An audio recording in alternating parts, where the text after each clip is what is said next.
In this video, I'll be diving into the Red Hood and the Outlaws New 52 Omnibus.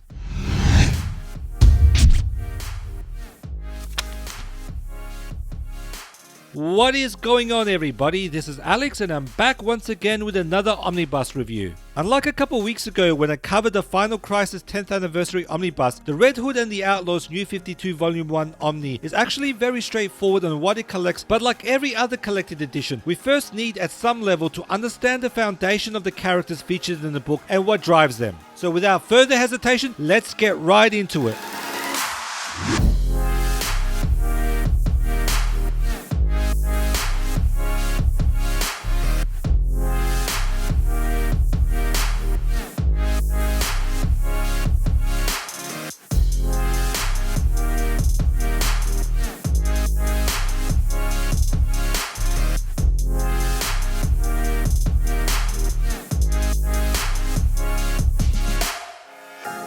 Before getting into the New 52 Omnibus, I thought we'd take a step back to cover Jason Todd, aka the Red Hood himself, so you are completely up to speed and hopefully make you appreciate the New 50 run even more. Just a warning, I'll be diving into spoiler territory here, but as always, I will not give away the whole story. I will try and leave you with just enough to prepare you for the omnibus, or hopefully encourage you to pick up these books so you can experience the history of the character and come up with your own interpretation. Jason Todd, the second Robin, first appeared in Batman 357, which also marked the first appearance of Killer Croc, but this was not really where his story first started, the reason being that this was all pre-Crisis. The events of Crisis on Infinite Earths would soon do a 180 on Jason Todd, where now he is a reckless and full of rage kid. This rage was the basis of his father serving a prison sentence and his mother dying from a drug overdose, which led him to stealing car parks like ripping off the tires of the Batmobile. This led to Bruce channeling his rage against criminals as making him the second Robin, otherwise he would end up being a criminal himself. Jason Todd's origin and first adventures as Robin is collected in the Second Chances trade paperback. This trade paperback collects Batman 402 and 403, 408 to 416, and Batman Annual 11. I have provided a link in the description below to where to get it. Now moving on to one of the most iconic events in Batman mythos is a death in the family. Only 1.5 years later, where we have Jason Todd established as Robin, we already have a crossover that sets up his death. Even with no internet at the time, Jason Todd's unpopularity spread like wildfire amongst its fan base, and the editorial team at DC was well aware of this. Denny O'Neil came up with the idea to put Jason Todd's fate in the hands of its readers, where they could vote to kill him off at the end. With a narrow margin, readers voted to kill him off, and hence we had the Joker beating him to death with a crowbar and blowing up the warehouse where he was held hostage. The entire storyline is collected in a Death in the Family trade paperback. This collects Batman 426 to 429, Batman 440 to 442, New Titans 60 and 61, and Batman Annual 25. I also have linked the trade paperback in the description below if you want to pick it up.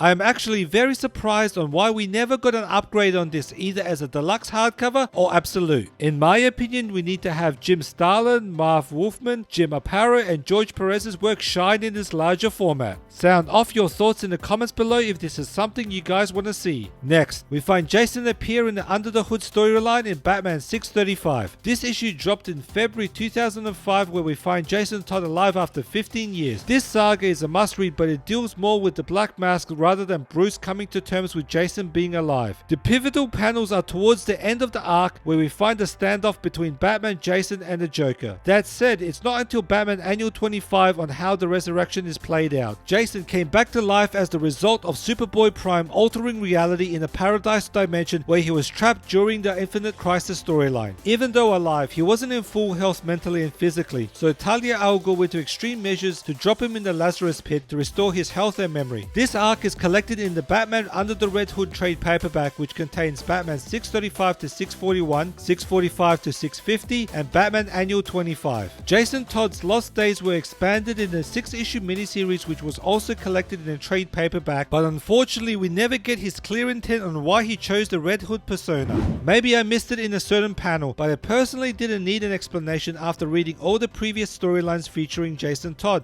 My take is that the reason why he took the name is due to Batman's first major failure to save the original Red Hood from falling into a tank of acid and hence creating the Joker. The second failure being Jason himself, hence Jason took the persona just to remind Bruce of these failures every time they cross paths. In other words, Jason is the symbol of Batman's failures. I have provided links to the trade paperbacks in the description below, along with the new Killing Joke Absolute Edition where we get to see how the Joker was born. Even though we get more Jason Todd sprinkled in storylines before the New 52 relaunch like Battle for the Cow and Grant Morrison's Batman and Robin series, the trades I have just mentioned will be the main ones to get a handle on the character.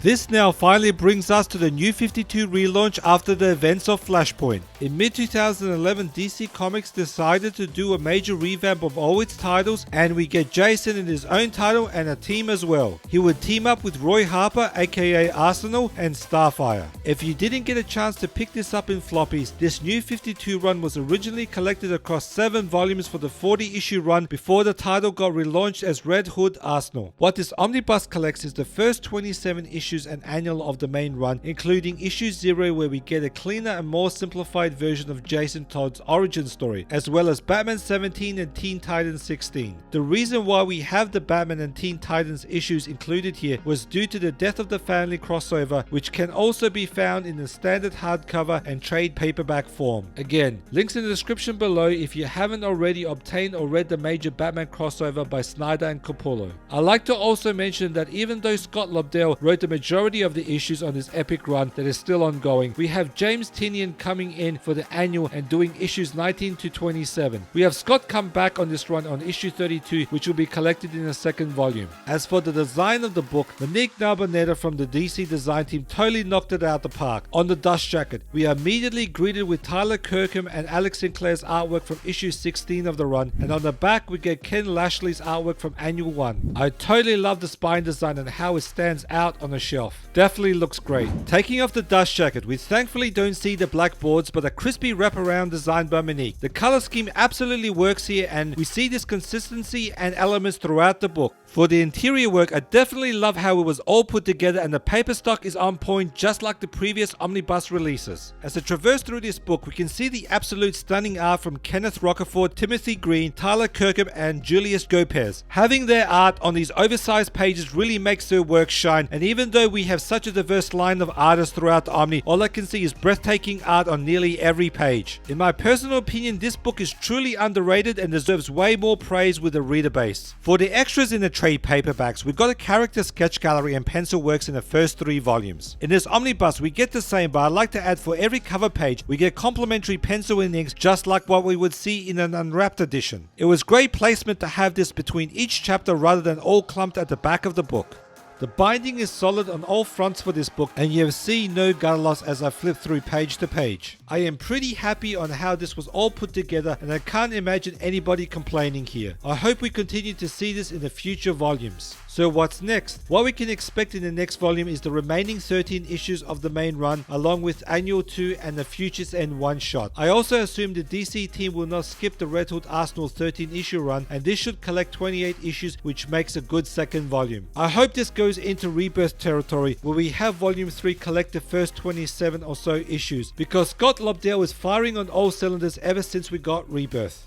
Now I turn this over to you. What do you all think? Given we finally get an upgrade for the first 4 trade paperbacks, will you be taking the plunge and double dipping? In my personal opinion, this series is highly underrated and Scott Lobdell, James Tynion, Kenneth Rocafort and the team absolutely knocked it out the park with the characterization and progression of Jason Todd. I am so thankful that DC has kept him on the book to date. I won't spoil, but the issues he has been delivering lately in Rebirth has been completely phenomenal. I have now been picking this series up on single issues and can't wait for future volumes to continue throughout Lobdell's run. Sound off in the comments below on what you all think.